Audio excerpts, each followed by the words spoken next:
이제 모두 다 같이 일어나셔서 오늘도 우리를 불러 예배케 하신 하나님께 감사하며 함께 사도신경으로 우리의 신앙을 고백하겠습니다. 나는 전능하신 아버지 하나님 천재 창조주를 믿습니다. 나는 그의 유일하신 아들 우리 주 예수 그리스도를 믿습니다.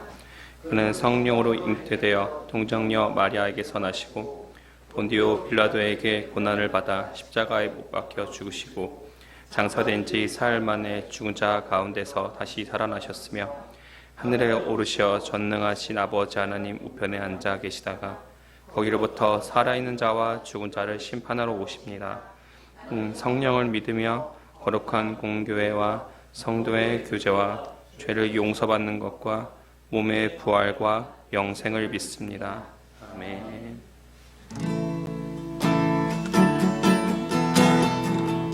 찬양합니다. 주께 가까이 다리 주께 가까이 나를 이끄소서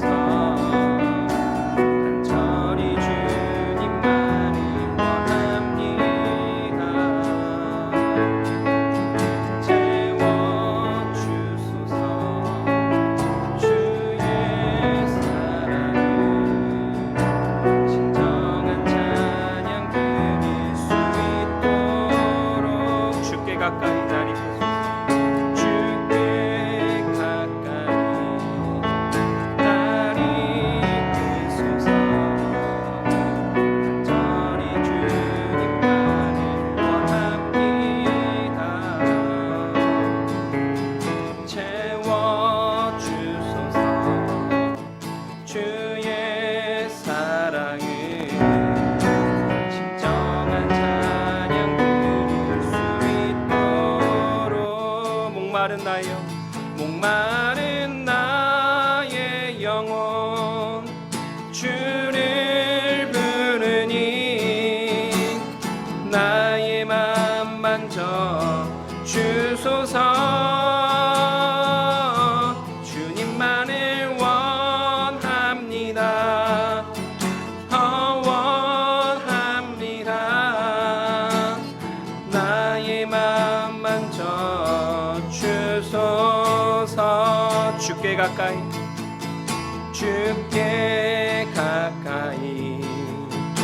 날 이끄소서 간절히 주님만을 원합니다.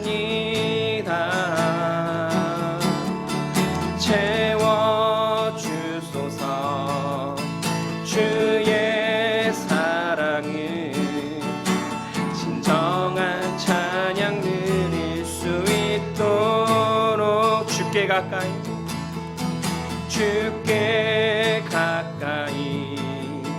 날 이끄소서 간절히 주님만을 원합니다.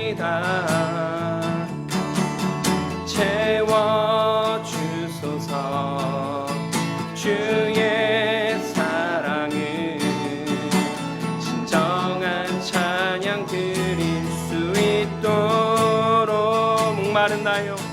목마른 나의 영혼 주를 부르니 나의 맘 만져 주소서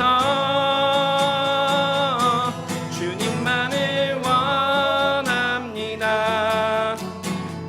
원합니다. 나의 맘 만져 주소서 목마른 나의 영혼 주를 부르니 나의 맘 만져 주소서 주님만을 원합니다. 원합니다. 나의 맘 만져 주소서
나의 치료자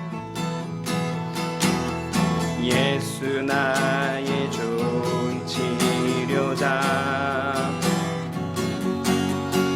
그의 눈이 머무는 곳은 나의 슬픔과 고통 그게 들어 그의 눈을 볼 때에 난 알았네 예수 나의 좋은 치료자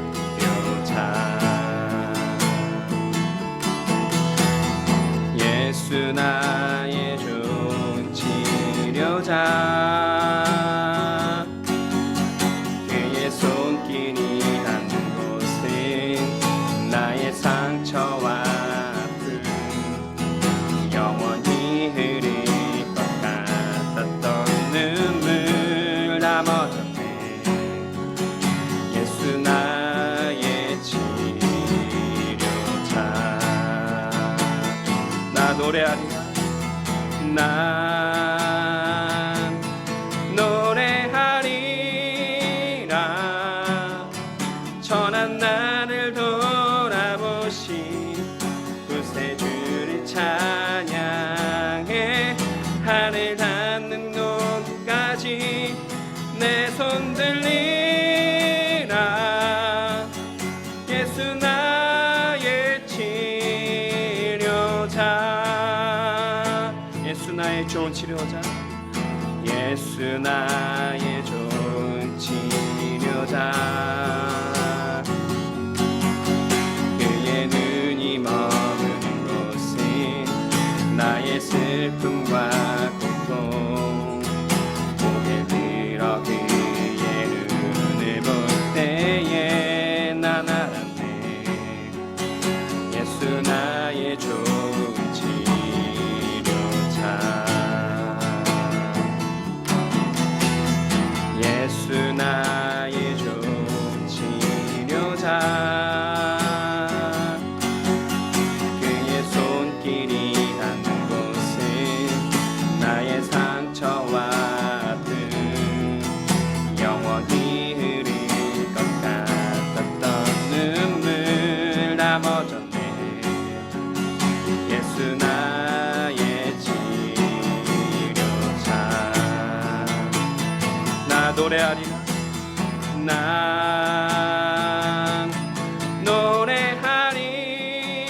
노래하리라 천한 나를 돌아보신 구세주를 찬양해 하늘 닿는 곳까지 내 손 들리라 예수 나의 치료자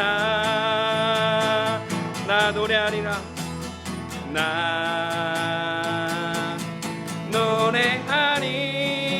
노래하리라 천한 나를 돌아보신 구세주를 찬양해 하늘 닿는 곳까지 내 손 들리라 예수 나의 치료자 나 노래하리라 난 노래하리라 천한 나를 돌아보신 구세주를 찬양해 하늘 닿는 곳까지 내 손 들리라 예수 나의 치료자 나 노래하리라 난 노래하리라 천한 나를 돌아보신 구세주를 찬양해 하늘 닿는 곳까지 내 손 들리라 예수 나의 치료자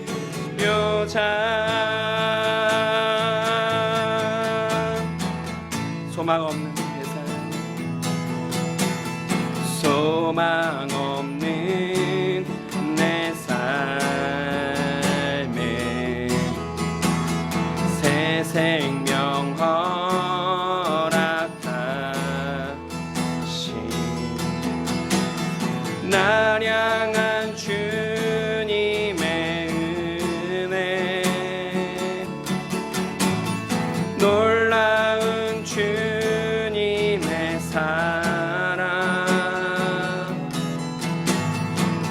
삶의 문제 힘겨워 눈물만 들이대도 날 안아주시는 주님, 한없는 주님의 나 찬양하네. 나의 믿음 주께 드려, 나의 삶이 주를 향해 내 유일한 사랑 되신 주께 내 삶 드리리. 나의 믿음 주께 드려, 나의 삶이 주를 향해 내 유일한 사랑 되신 주께 내 삶 드리. 나의 믿음 주께, 나의 믿음 주께 드려, 나의 삶이 주를 향해 내 유일한 사랑 되신 주께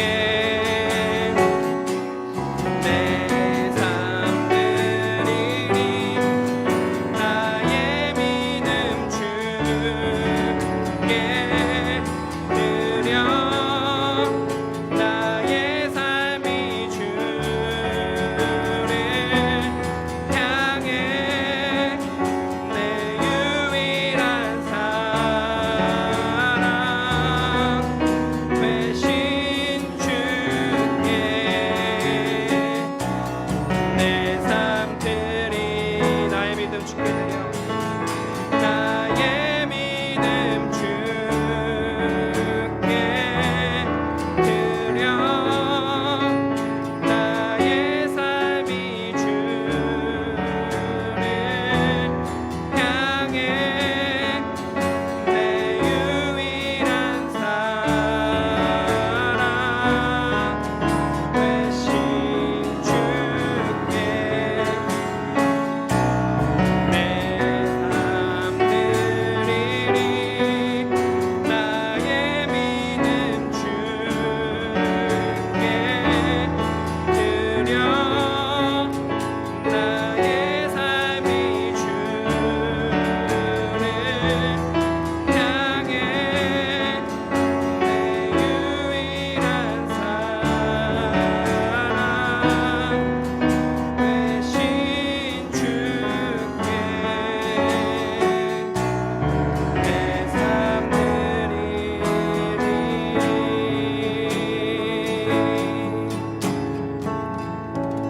아멘. 계속해서 침묵으로 기도하시겠습니다.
우리를 사랑하시는 주님,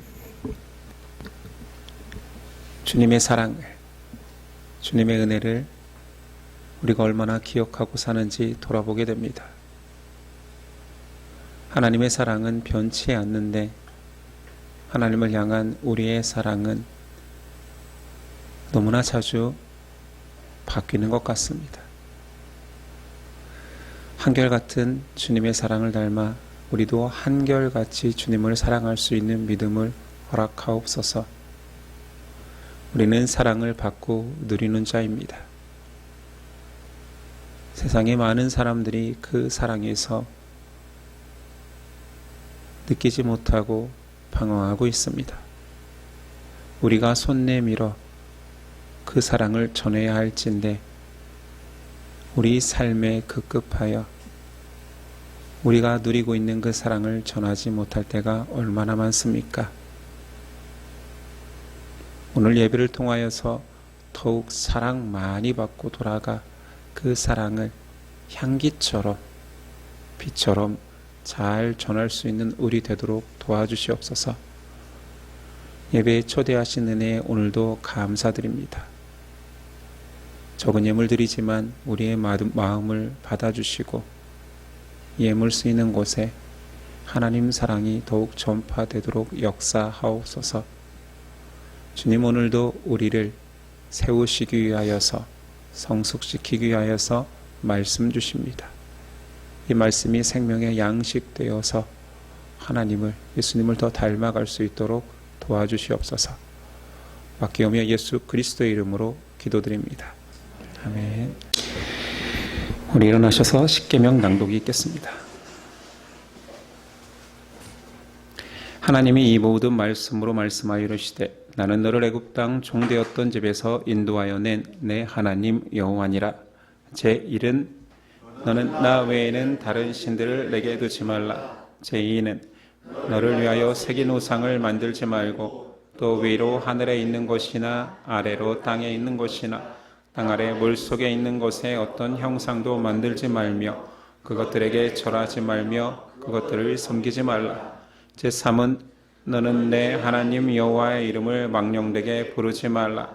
제4는 안식일을 기억하여 거룩하게 지키라.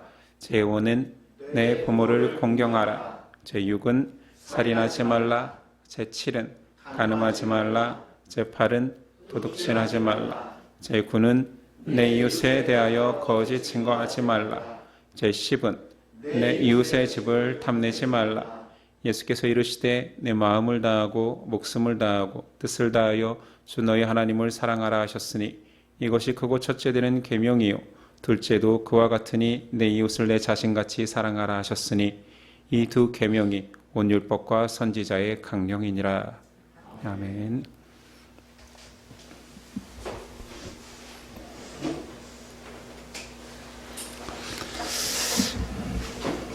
오늘 우리에게 주시는 말씀은 누가복음 8장 40절로 56절입니다.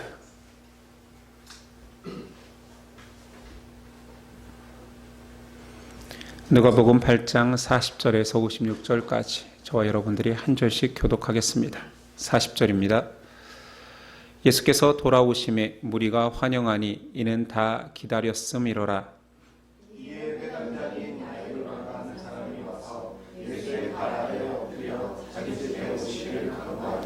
이는 자기에게 12살 된 외딸이 있어 죽어가미로라. 예수께서 가실 때 무리가 밀려들더라.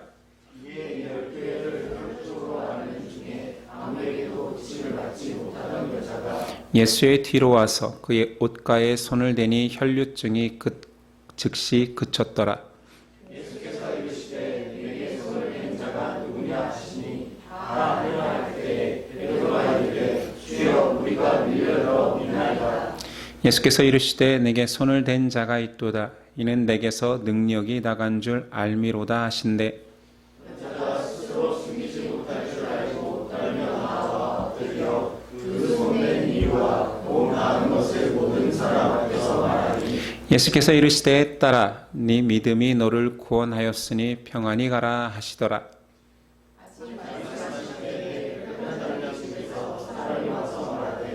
당신의 딸이 죽었나이다. 선생님을 더 괴롭게 예수께서 들으시고 이르시되 두려워하지 말고 믿기만 하라. 그리하면 딸이 구원을 얻으리라 하시고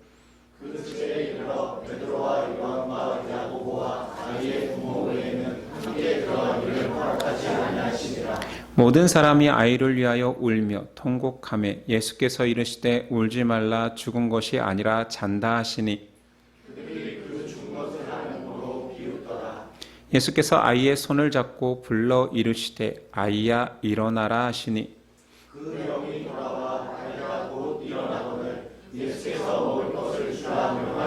함께 읽습니다. 그 부모가 놀라는지라 예수께서 경고하사 이 일을 아무에게도 말하지 말라 하시니라. 아멘. 오늘 말씀의 제목은 혈루증 여인의 갈망. 혈루증 여인의 갈망이라는 제목으로 은혜 나누겠습니다. 우리 예수님의 갈릴리 사역을 보고 있습니다. 지난 시간에는 강을 건너 남동쪽에 있는 거라사 지방에 가서 귀신 들린 자를 치유하는 사건이었습니다. 이제 다시 강을 건너 유대인이 살고 있는 가버나움으로 돌아왔습니다. 그러니 40절이 이런 거죠. 예수께서 돌아오심에 무리가 환영하니 이는 다 기다렸음이러라. 예수님을 사람들이 기다린 이유 중에 가장 큰 이유는 전능한 치료자로서 기다린 것이 맞을 겁니다. 아직까지 예수님을 진정한 하나님의 아들 메시아로 인정하는 분위기가 아니기 때문이지요. 그것을 뒷받침하는 내용이 바로 뒤에 있으니 병자를 다시 회복시키는 이야기가 나옵니다. 다시 유대인 가버나움에서 이루어진 이 병자 회복 사건은 독특한 것이 있으니 두 개의 사건을 연결하여서 언급합니다. 둘 다 유명한 이야기죠. 하나는 회당장 야이로의 12살 된 딸을 고친 사건이고 또 하나는 12해 된 혈루증 여인을 고친 사건입니다. 공통점은 계속 들리듯이 아이는 12살이고 여인은 12의 혈루증을 알아왔습니다. 유대인들은 그 숫자에 집착하는 경향이 있어요. 하늘의 수 3위 하나님을 상징하는 3과 땅의 사방을 나타내는 4, 더해서 7도 완전수요 곱해서 12도 완전수입니다. 그러니 이 공통점을 꼭 찾아보라면 둘 다 여인이고 완전수 12를 상징하고 있습니다. 이 두 사건에서 이 숫자보다 더 중요한 것이 있으니 유대인들 성경에서 자주 사용하는 문학 기법 인클루지오가 사용됩니다. 한국말로는 수 및 쌍관 구조라고도 하고 쉬운 말로는 샌드위치 구조라고도 합니다. 성경에 너무 많이 등장했기 때문에 여러분들도 많이 알고 있습니다. 자, 이 인클루지오는 어떤 표현 방식이냐면 샌드위치의 가운데에 음식물이 핵심인 것처럼 처음과 끝에 같은 사건을 넣고 그 가운데에 핵심 문장이나 스토리를 넣는 데 사용됩니다. 이게 말투가 아니기 때문에 이게 가장 중요해, 이 사이가 중요해 말할 수 없기 때문에 인클루지오를 사용하는 거지요. 오늘 사건, 그러니 회당장 야이로의 그 사건이 앞뒤로 있고 위아래로 있고 그 사이에 혈루증 여인이 있으니 누가는 혈루증 여인 이 사건이 핵심이라고 말하고 있는 것이지요. 두 가지 기적이 나타납니다. 첫 번째, 회당장 야이로의 12살 된 외동딸 이야기입니다. 위에 첫 번째 샌드위치라고 생각하면 되겠지요. 야이로는 유대 회당장입니다. 유대인들은 회당을 짓고 예배를 드려왔습니다. 그것은 율법에 기록된 것은 아니나 구약시대에 이스라엘은 바벨론의 포로로 끌려가잖아요. 그들이 그곳에 가서 여호와의 신앙을 잃어버릴 것을 두려워하여 그들이 모임을 시작한 것이 회당의 기원입니다. 신약에 와서는 유대인들이 모이는 곳마다 회당을 세우기 시작했습니다. 주 목적은 예배를 드리는 거지요. 회당에서 드리는 예배는 형식은 이렇습니다. 찬양과 기도를 드린 이후에 우리가 잘 알고 있는 그 쉐마 교리를 낭독하고 기도문을 암송하고 성경을 낭독하고 해석하는 식입니다. 회당장은 이렇게 율법을 가르치거나 예배를 인도하는 역할을 하는 사람입니다. 당연히 종교 지도자지요. 우리가 앞에서 봐왔듯 바리새인과 서기관, 종교 지도자들은 예수님을 책잡는 편에 서 있습니다. 그도 그 편에 서는 게 자연스러웠겠지만 그에게는 너무나 큰 문제가 있으니 딸이 죽어가고 있었습니다. 그러니 예수님을 책잡기보다는 예수님을 통해서라도 딸을 살리고 싶은 회당장이 아니라 한 아비의 위치에 서 있는 것이지요. 아이의 나이가 12살이랍니다. 그러면 너무 어린 나이에 죽어가는구나가 아니라 고대 사회입니다. 12살이면 결혼이 가능한 꽃다운 나이, 인생의 절정기에 그 꽃이 펴보지도 못하고 질 상황이 되었습니다. 부모라면, 아니요, 모든 사람이라면 다 알듯이 얼마나 간절했겠습니까? 회당장이라는 지휘와 영향력, 아는 사람을 총동원해서 그 아이를 고쳐보려고 시도해 봤겠지요. 41절에 그 간절함이 묻어나는 것 같습니다. 이에 회당장인 야이로라 하는 사람이 와서 예수의 발 아래에 엎드려 자기 집에 오시기를 간구하니, 회당장이, 종교 지도자가 아직 검증되지 않은 떠돌이 전도자에게 엎드립니다. 제발 우리 집에 와달라고 간구합니다. 때로 큰 시련은 그렇게 절대로 하지 않는 일을 감행하게 합니다. 새로운 삶의 계기를 만들지요. 야이로가 닥친 이 큰 시련은 다행히도 그 당시의 모든 종교 지도자들이, 대부분의 종교 지도자들이 예수님을 배척할 때 그는 그 시련으로 말미암아 겸손하게 주님께 엎드리는 계기가 됩니다. 그러니까 시련이 당하는 사람에게는 너무 힘들고 그 당시에는 고달플지 몰라도 은혜일 때가 있는 것이지요. 자, 그 결과 예수님이 야이로와 함께 아픈 딸이 있는 곳으로 향합니다. 근데 이때 한 여인이 등장하지요.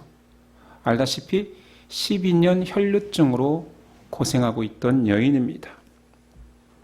혈루증은 유대 사회에서 어떤 질병입니까? 우리 지금 모세오경을 보고 있는데 레위기 장제목 한번 잠깐 떠올려 볼까요? 기억나십니까? 혈루증 여인이 누워있는 그 시트가 기억난다라면 15장에 배에서 피를 흘리고 있는 그 그림이 떠오르죠. 레위기 15장에 혈루증 규례가 나옵니다. 여인은 한 달에 한 번씩 피를 흘리는 월경이 있습니다. 근데 율법은 그 시기조차도 불결한 때라 말합니다. 그때 그 월경하는 여인이, 피를 흘리는 여인이 만지는 모든 물건이 불결해지니 정결례를 행해야 되고, 사람을 접촉하면 사람도 정결례를 행해야 됩니다. 그런데 만성적으로 하혈을 하고 있다면 그 여인의 삶이 어떻겠습니까? 유대인 누구라도 그 여인과 함께할 수 없습니다. 접촉하는 순간 모든 것들이 부정한데요. 심지어 하혈하는 여인은 성전조차 출입할 수 없습니다. 수많은 여인에게 가봤지만 아무 소용이 없었습니다. 이 여인의 간절함은 단순히 병 낫고자 하는 간절함 이상입니다. 이 저주받은 질병 때문에 저주의 대상이 되는 거예요. 가족과도 접촉할 수 없는 상태가 된 거예요. 유대 사회에서 완전히 분리된 채 건강만 잃은 것이 아니라 인생을 잃은 여인입니다. 앞서 자녀를 살리고자 하는 간절한 아비를 막아서는 더 큰 간절함이 있는 여인이 등장해 버린 것이지요. 자, 많은 군중에게 떠밀려가던 예수님께서 갑자기 내게 손을 댄 자가 누구냐 묻습니다. 옆에 있던 베드로가 아니 이렇게 사람들이 많아서 누가 손을 댔는지 결코 알 수 없습니다라고 말합니다. 상상해 보십시오.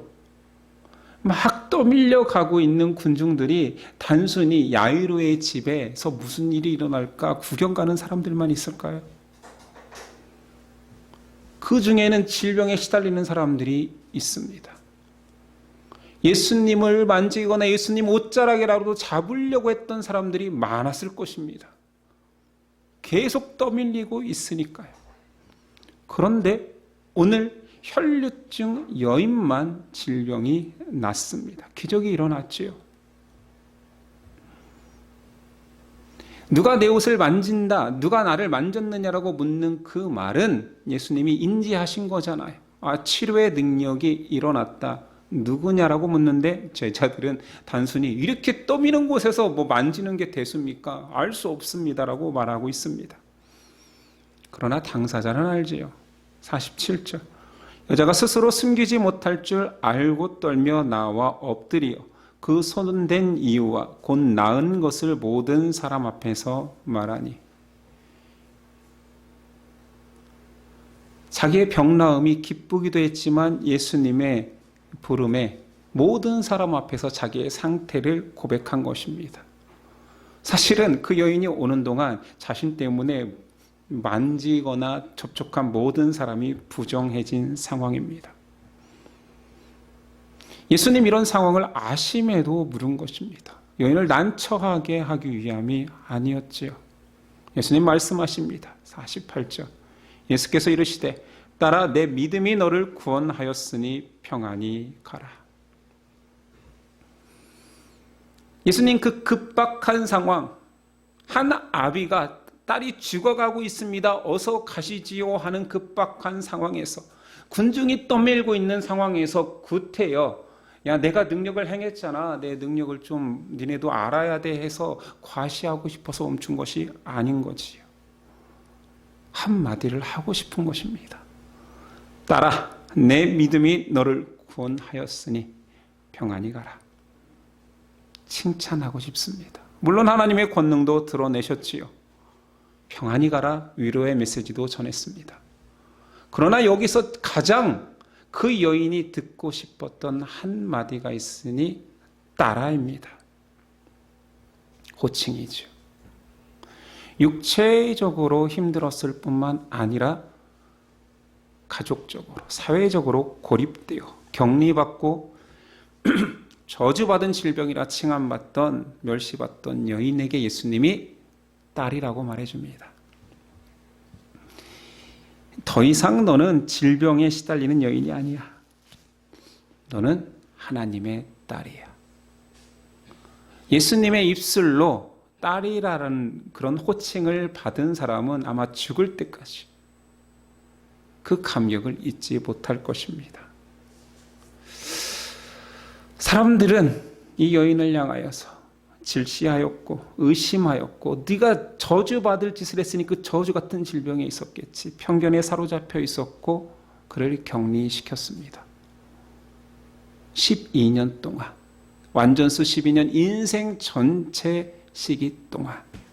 그러나 하나님은 배려하시고 사랑하시고 그 질병이 그 여인의 믿음을 위함임을 위로해 주시고 칭찬해 주십니다. 자, 이 이야기 다음에 또 뭐가 나와야겠어요? 다시 또 야이로의 두 번째 이야기가 나와야 인클로지오가 완성되지요. 49절. 아직 말씀하실 때 회당장의 집에서 사람이 와서 말하되 당신의 딸이 죽었나이다. 선생님을 더 괴롭게 하지 마소서 하거늘. 여인과의 대화 속에서 지체되는 사이에 하필이면 그때 회당장 딸이 죽었다는 소식이 들립니다. 예수님과 함께 가서 딸이 고쳐질 거라는 가득한 희망을 가진 회당장은 더 큰 절망에 빠졌겠지요. 다른 이유도 아니고 부정했던 그 여인과 대화하는 동안 자기 딸이 죽어버린 것입니다. 야이로가 얼마나 절망에 빠졌는지는 주변 대화 속에서 힌트를 줍니다. 소식을 전하는 자가 다 안타깝게도 당신의 딸이 죽었습니다만 말하는 것이 아니라 이제 예수님을 모셔올 필요가 없습니다. 더 이상 괴롭게 하지 마세요. 라고 말합니다. 예수님 오셔도 소용없습니다. 누가 보아도 예수님 필요 없죠. 이제 집에 가실 이유가 없습니다. 죽어버렸는걸요. 그러나 우리는 알지요. 예수님은 치료자만 되시는 분이 아니시지요. 50절. 예수께서 들으시고 이르시되 두려워하지 말고 믿기만 하라. 그리하면 딸이 구원을 얻으리라 하시고. 이 말씀 속에서 놀라운 영적 진리의 핵심이 하나 등장합니다. 바로 사망 죽음의 실체입니다. 사망은 슬픔이 아닙니다. 딸의 죽음으로 영원한 이별은 슬픔이겠지만 이것이 죽음의 본질이 아닙니다. 사망의 실체는 헤어짐이 아니요. 사후에 아무도 알 수 없는 결과의 두려움입니다. 결론을 모르는 죽음은 공포입니다. 자, 예수님께서 딸의 죽음을 들은 아비에게 위로의 말을 뭐라고 해야 됩니까? 두려워 말라 말이 됩니까? 아니죠. 상식적으로는 슬퍼하지 마라, 절망하지 마라, 내가 해결해 주겠다. 이게 상식적인 구조잖아요. 전개잖아요. 그런데 갑자기 두려워 말라. 이것이 영적 진리입니다. 자, 이것을 좀 더 객관적으로 딸 잃은 아비가 아니라 사망을 맞닥뜨리는 모든 인생에게 말한다라면 이것이 진리가 되는 것입니다. 두려워하지 마라. 너희가 죽음의 끝이 무엇인지 모르지. 당사자는 당연할 것이요. 죽은 당사자가 슬플 수도 있지요. 남겨진 가족을 다시 못 보니까. 그런데 정말 당사자가 죽음을 맞닥뜨린다면 슬픔이 아닙니다. 아니, 지금 내가 어떻게 될지 모르는데 무슨 슬픔이에요? 공포지요. 모른다면 공포입니다.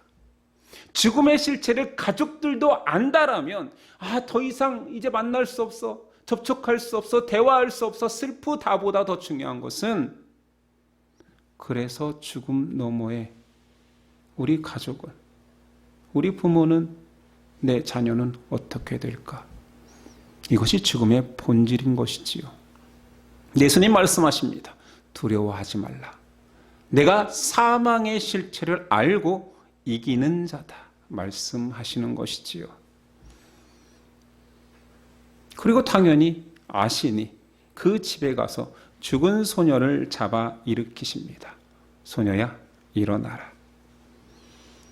창조주의 말씀은 역사가 되어 아이는 살아납니다. 이게 예수 그리스도께서 이 땅에 오신 이유잖아요. 죽은 자들에게 일어나라. 사망의 질병에 빠져 심판받아 공포 속에 떠는 자에게 일어나라. 나와 함께 가자. 너희를 위하여 내 아버지 집이 있다. 그것이 예수님 전하시는 복음의 실체죠. 이 일이 있은 이후에 독특한 장면이 하나 나오니 56절. 그 부모가 놀라는지라 예수께서 경고하사 이 일을 아무에게도 말하지 말라 하시니라. 신학교 가서 이것을 이제 공부할 때 처음 교수님한테 들은, 그리고 많은 책들이 증언하기는 일반적인 해석은 이렇습니다. 예수님 복음 사역이 사람들의 갈망을 해소해주고 치유하는 자로 치우치면 복음이 왜곡되고 예수님이 효과적으로 하나님 나라를 전하기 힘드니 감춘 것이라고 들었습니다. 사람들은 예수님을 정치적 메시아로 취향할 것이다. 그러니 사람을 살리는 능력이 있는 사람을 가만두지 않을 것이다. 실제로 왕 삼으려고 했으니까요. 그래서 그 모든 정황을 이해하시는 예수님께서 미리 아무에게도 말하지 말라라고 저는 배웠고 저도 지금까지 그렇게 생각해 왔습니다. 그런데 지금 이 상황이 말하지 말라고 감춰주는 상황입니까? 아니, 죽었다고 전해주는 사람이 있었어요. 그리고 이미 그 집은 곡을 하는 자들이 있었고, 심지어 예수님이 그 아이가 잔다라고 할 때 비웃으면서 아니, 죽은 사람을 잔다라고 하면서 비아냥거리는 사람도 있었습니다. 그렇게 많은 사람들이 있었는데 말하지 마 해서 이게 감춰지겠습니까? 숨길래야 숨길 수 없는 사실이 된 것이지요. 그런데 예수님 왜 말하지 말라라고 했을까요? 제가 지금까지 너무 배운 대로만 고지식하게 그냥 믿었던 것 같아요. 다시 생각해 보니 예수님 사람의 심리를 이용한 것 같습니다. 예수님은 빛으로 오셨습니다. 그리고 그 빛은 감추어지지 않는다. 밝히 드러낼 것이다. 자, 내가 침묵하라는 이 명령에도 불구하고 감추어지지 않을 거야. 그것이 복음의 능력이거든.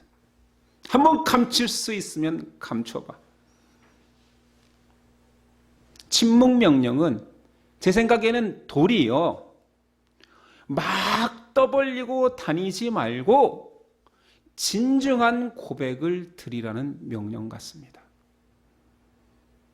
막 떠들고 다닌다라는 건 뭘까요? 현대사회로 말한다면 명동에서, 꼭 그분을 지칭하는 것은 아닙니다. 우리가 흔히 볼 수 있는 길거리에서 예수천당 불신 지옥을 외치는 것은 사실은 맞습니다.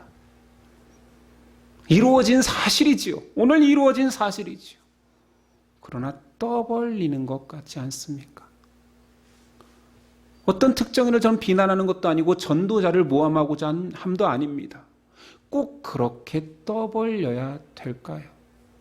심지어는 길거리에 현란한 현수막을 붙이고 스피커로 예수천당 불신지옥을 막 전하면서 가는 차도 봤습니다.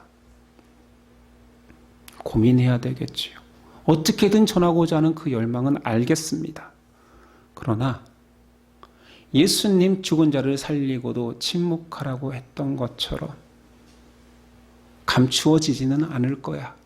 너희 가족에게는 정말 놀라운 신비를 경험했을 거야. 그러나 떠벌리고 다니지는 말아라. 고백해야겠지. 귀한 사람에게 예수님의 능력을 전해야겠지. 진중한 고백을 삶 속에서 드리렴. 이 의미가 아닐까요? 오늘 내용은 이렇게 끝납니다. 그러나 저는 핵심으로 여기는 두 이야기를 왜 엮었는지에 대한 이야기를 하지는 않았습니다. 모든 사람은 종교성을 가지고 있습니다. 인정하든 인정하지 않든 사람 안의 종교성은 절대자를 향한 갈망입니다. 오늘 등장하는 두 인물은 그런 의미에서 사람이 표출할 수 있는 갈망함의 정점입니다. 저는 이렇게 표현할게요. 간절함의 양대 산맥. 첫 번째 야이로는 부모가 죽어가는 자녀를 향해 할 수 있는 가장 강력한 타인을 향한 갈망이라 여겨집니다. 이것보다 큰 갈망이 있으면 어디 한번 얘기해 보십시오. 내 새끼가 내 앞에서 점점 죽어가고 있다면 내 목숨이 10개라도 바꾸고 싶겠지요. 타인을 향한 가장 강력한 갈망의 대명사가 저는 야이로 사건으로 봅니다. 자, 그러면 12년 혈류증 여인은 어떤 갈망입니까? 인생 전체를 단순히 질병에 시달린 여인이 아니라 그 질병의 율법적 성격 때문에 고립당하고 저주당하는 질병으로 육체적으로, 정신적으로, 사회적으로 완전히 압박당하는 상황에서의 자유에 대한 갈망입니다. 여인의 심정은 상황에서 보입니다. 그 군중을 파고든다라는 것은, 아니 평생 12년을 접촉하면 안 된다라고 그렇게 그 여인을 피해 다니는 그 사람들 사이를, 아니 베드로가 표현하잖아요. 예수님 누가 만졌다고요? 자꾸 밀립니다. 군중들 사이에서 누가 만든지 절대 알 수 없습니다. 그 틈바구니를 접촉하면 저주받는 그 여인이 파고들고 있는 거예요. 예수님 아니면 나 이제는 더 이상 사는 게 아니야. 마지막 목숨을 향한 죽기 살기로 예수님을 만나고자 하는 갈망 아니었을까요? 저는 이 두 가지가 사람이 할 수 있는 최고의 갈망을 표현한 거라 봅니다. 두 갈망의 농도가 깊고도 깊습니다.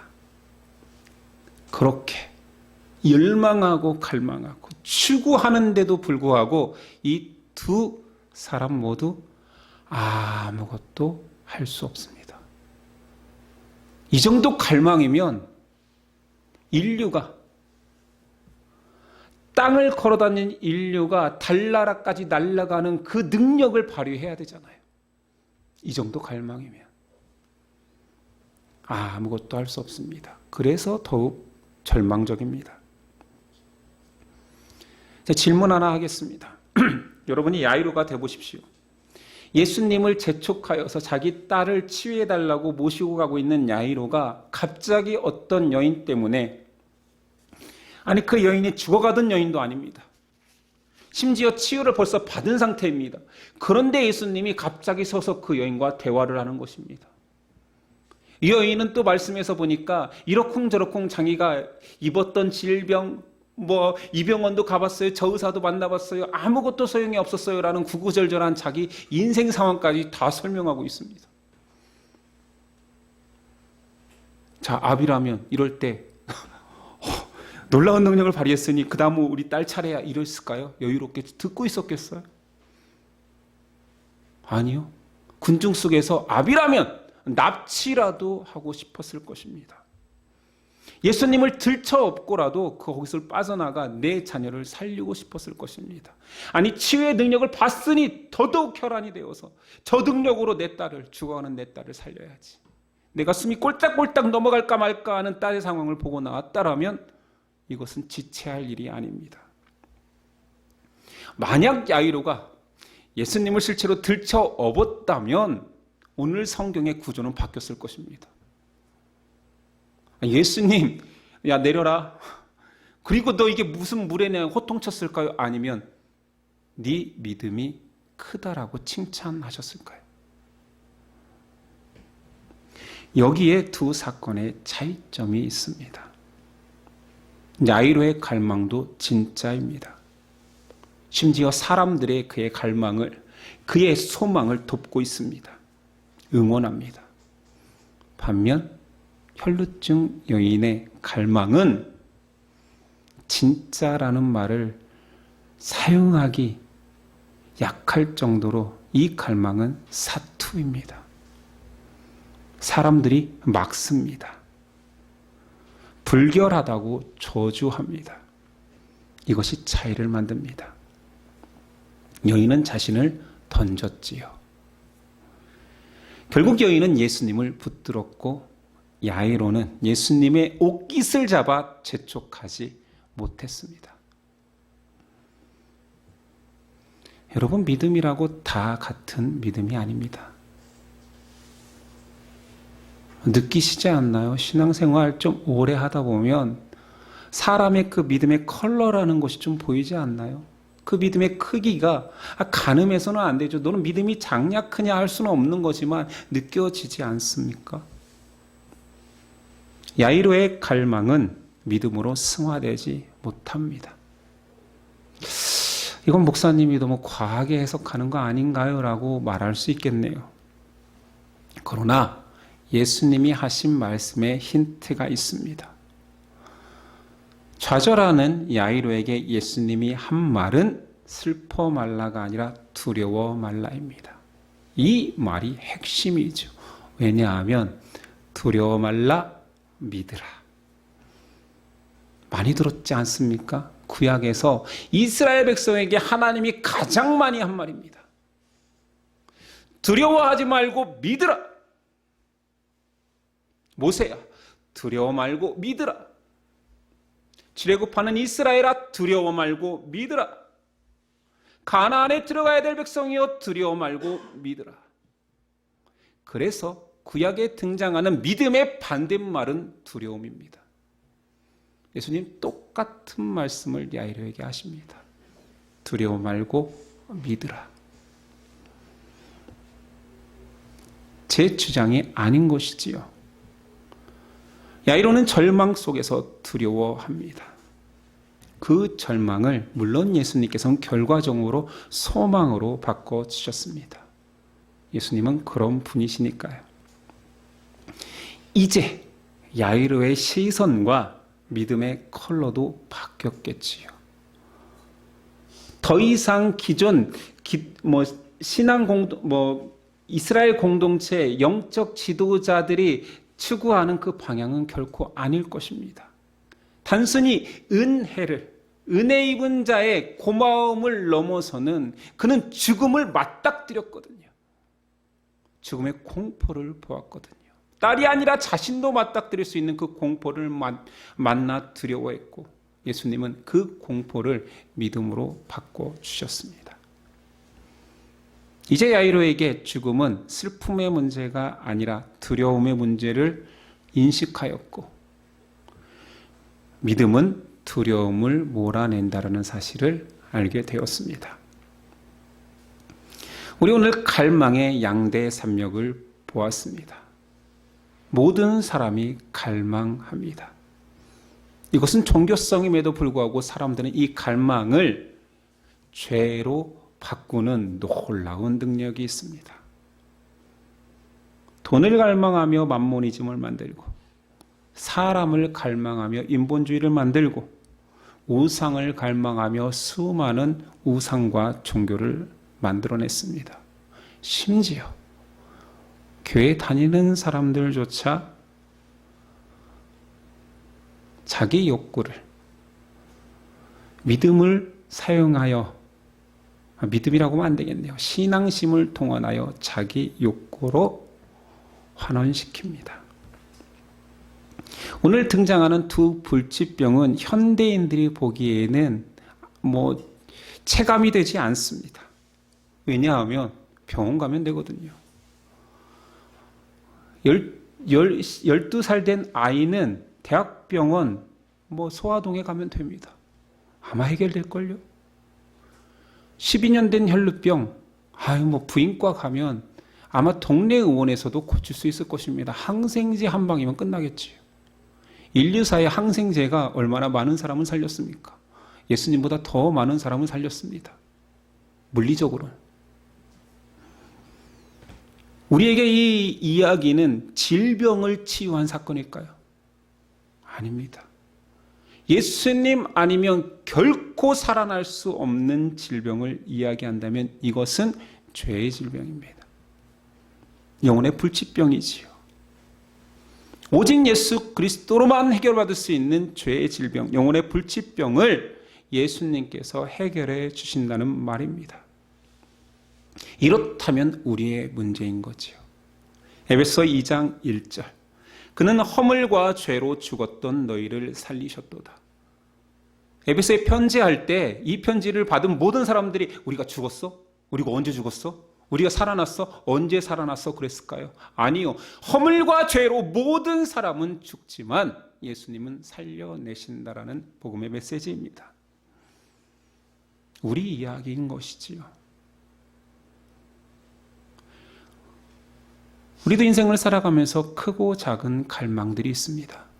저에게도 있지요. 자, 우리의 갈망의 방향은 어떻습니까? 위기를 만나면 예수님만 붙들 자신은 있습니까?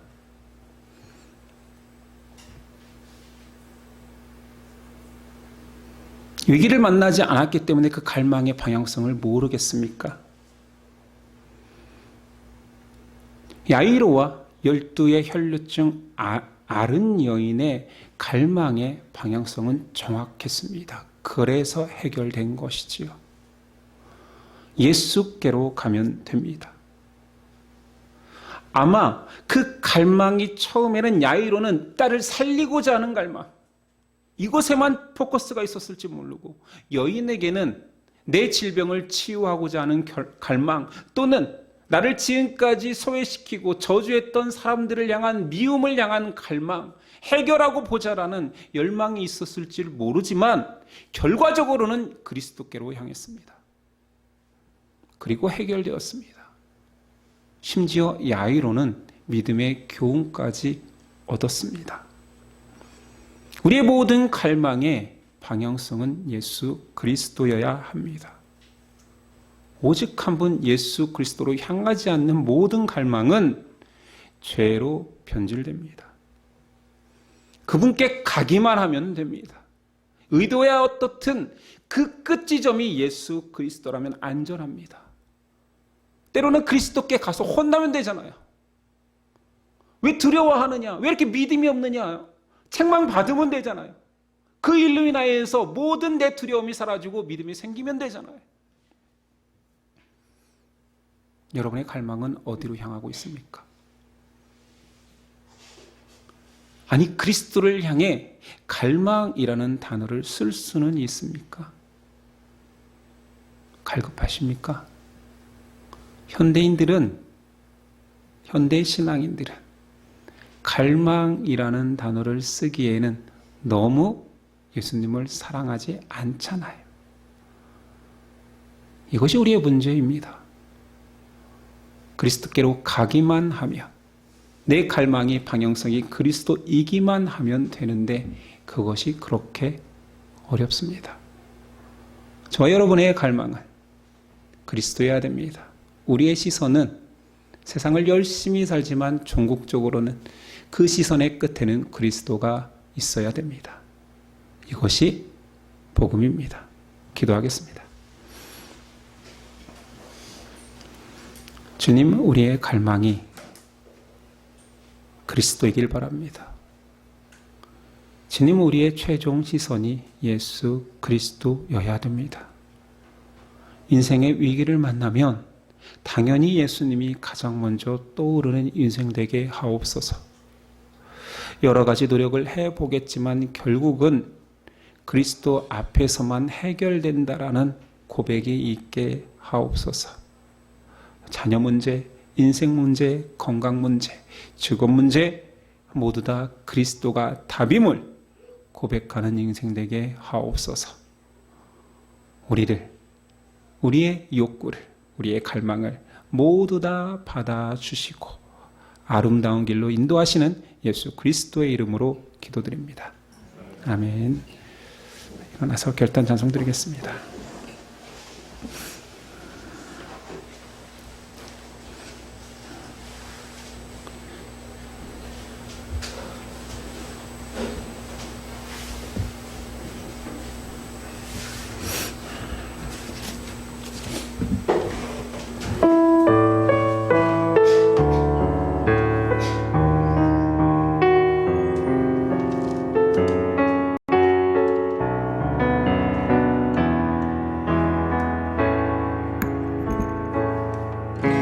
소망 없는 내 삶에 새 생명 허락하신 날 향한 주님의 은혜, 놀라운 주님의 사랑, 삶의 문제 힘겨워 눈물만 들일 때도 날 안아주시는 주님, 한없는 주님의 사랑 나 찬양하네. 나의 믿음 주께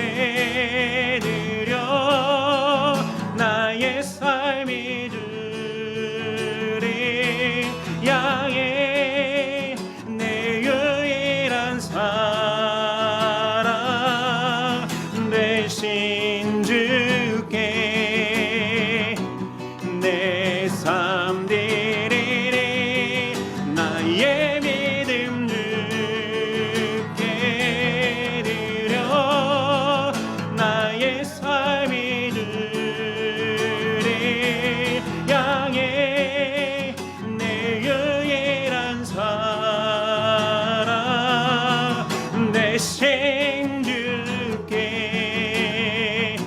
내 삶 드리리. 다시 고백합니다. 소망 없는 내 삶에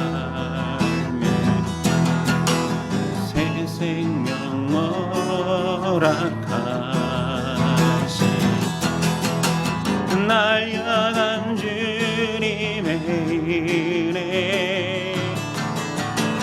놀라운 주님의 사랑 삶의 문제 힘겨 눈물만 내릴 때도 날 안아주시는 주님 한없는 주님의 사랑 나 찬양하네. 나의 믿음 주께 드려 나의 삶이 주를 향해 내 유일한 사랑 되신 주께 내 삶 드리리. 나의 믿음 주께 드려 나의 삶이 주를 향해 내 유일한 사랑 대신 주께 내 삶 드리리. 나의 믿음 주께 드려 나의 삶이 주를 향해 내 유일한 사랑 대신 주께 내 삶 드리리. 나의 믿음 주께 드려 나의 삶이 주를 향해 내 유일한 사랑 대신 주께 내 삶 드리리.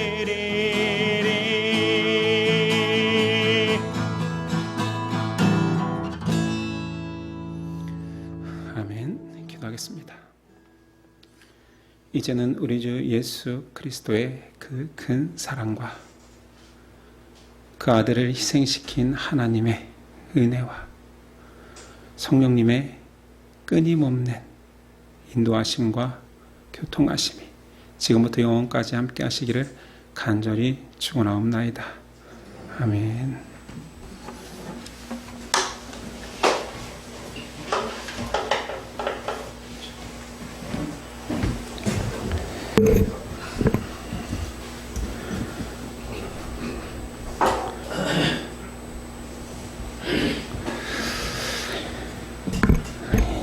예, 옆 사람과 인사할까요? 우리의 갈망은 주께 있습니다. 예, 이번 주에 알다시피 효진 집사님 아버지께서 소천하셨습니다. 생각보다 빨리 왔으니 직접 위로해 주시면 될 것 같습니다. 오늘은 첫째 주 임무로 전체 모임이지만 전체 모임 하기에는 날씨가 너무 좋습니다. 그래서 쉽니다. 나가서 벚꽃 좀 보시고, 오늘이 절정일 것 같습니다. 안양은. 그래서 가까운 데라도 가셔서 사진도 찍고 벚꽃도 좀 보는 시간을 가졌으면 좋겠고요. 혹시 회의할 일이 있으면 운영위에서 우리 간략하게 하도록 하겠습니다. 예배를 마치겠습니다. 한 주간도 승리하십시오.